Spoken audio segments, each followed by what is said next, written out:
World Crisis Radio. This is your host, Webster Tarpley, reporting from Washington, D.C. Let me call your attention, first of all, to my interview this week on Russia Today, the worldwide cable television program of the Russian Federation government. And I was interviewed here in the Washington, D.C. studio on the question of hyperinflation.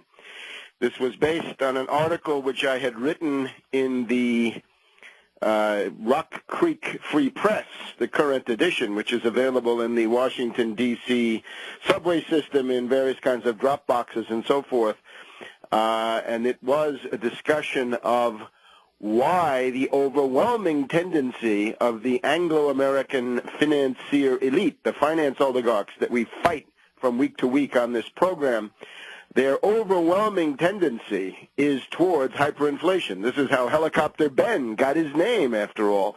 Bales of dollars thrown on the lawns of zombie bankers, according to Helicopter Ben, suffice to defeat a depression. You can read the underlying article at actindependent.org, and you can also see the Russia Today television appearance that I made. This was a short interview, not as long as the longer interview that I had on Russia Today about a month or 5 weeks ago. You can see that one there also on actindependent.org. So do take a look. We'll talk more about hyperinflation. We're going to be talking more and more about the Weimar Republic and the Weimar hyperinflation. Of course, Weimar Republic, Germany from 1919 to 1933, tragic period. The politics of the United States resembling more and more that of the Weimar Republic, where you had, of course, in those days, gangs from the KPD fighting communists, fighting gangs from the NSDAP, the Nazis. Of course, they were getting money and weapons from Prescott Bush, as well as from Lord Montague Norman and Lady Astor and so forth in Great Britain. So that's maybe why they prevailed. We've now got some kind of goon warfare breaking out here, and that's what we've got to talk about. So do take a look at the Weimar Republic. We'll be coming back to that later in the program. The current form we have now is the August congressional recess. The House has been in recess for about a week now. We're recording here on Friday, August 7th. The Senate is about to begin their recess. So this begins the period of town hall meetings.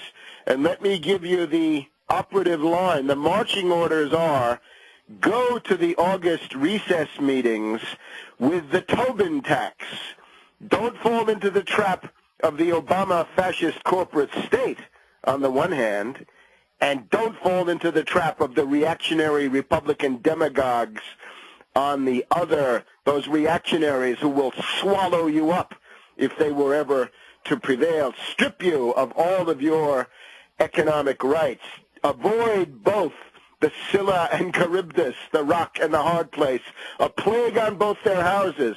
Somebody's got to speak for the American people, and that's not the Wall Street fascist corporate state represented by Obama, and it's sure as hell not those reactionary Republicans who want to kill you, not with a board of genocidalists, but with the market. You die in the street with no Medicare, no Medicaid, no nothing, if those reactionary Republicans get their way. So we've got basically two gangs of thugs who want to strip you of your rights, and that is what we see reflected in the various town meetings. Now, let me say, first of all, I welcome the fact that some people are waking up, and we saw this in the Tea Parties, right? A lot of the people who go to the Tea Parties back in April and who are now showing up at these various town meetings, these are persons of goodwill with sincere motivations. They don't like the Obama fascist corporate state, and that, of course, that's a very good starting point. So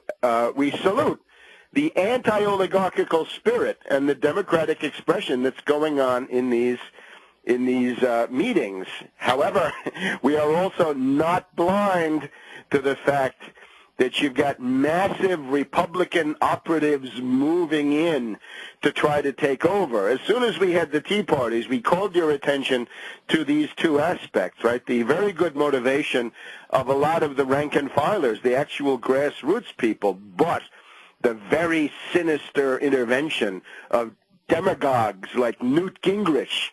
Think of what he did to you back in the 1990s. Have you no historical memory? How could Newt Gingrich show up at the New York Tea Party and not be greeted with a bombardment of rotten tomatoes and rotten fruit and rotten eggs? Similarly, we've now got a rundown on the various Republican reactionary right-wing extremist think tanks. These are apostles of the Austrian school and the Chicago school, as listeners know. This would include the Heartland Institute of Chicago, very, very sinister. It includes none other than Richard Mellon Scaife, one of the biggest reactionaries in the country. Remember him, the great prime mover of the impeachment of Clinton, based on nothing, simply an exercise of reactionary republicanism and right-wing extremism. That is called the Competitive Enterprise Institute, and the mothership for the rally here in Washington, D.C., in Lafayette Park across from the White House was none other than Richard Mellon Scaife and his Competitive Enterprise Institute. We can now add some other links to the chain here. There's a group called Freedom Works. Freedom Works has put out a manual of how to intervene in these town meetings called Right Principles, and it tells you how to disrupt the meetings, which in theory is fine, but look who's behind it. This is none other than Dick Armey. It's not Newt Gingrich, it's Newt Gingrich's second in command, Dick Armey, the Republican majority leader of that reactionary gang of thugs in the Republican-dominated House of Representatives back in the 90s. The impeachment gang, I suppose we can call them that. Dick Armey of the Freedom Works. We've also got the Cantel Medical Group. This is a charming lady who was responsible for various shenanigans back during the Clinton era.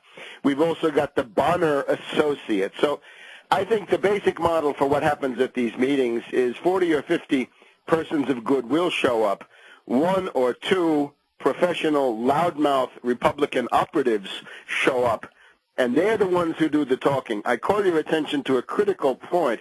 In one of the tapes that you can see online of what goes on in these various meetings, a guy gets up and starts to ask a really embarrassing question for the Democratic congressman. How come you guys are not advocating single payer? Whatever you think is single payer, that is what the majority of the Democratic Party would like to have, of the voters. That's what they thought they were voting for with Obama. And this guy, who's not Obama, he's not the fascist corporate state. He would represent a minority. Well, it's the view of the Democratic Party grassroots, not of the Congress.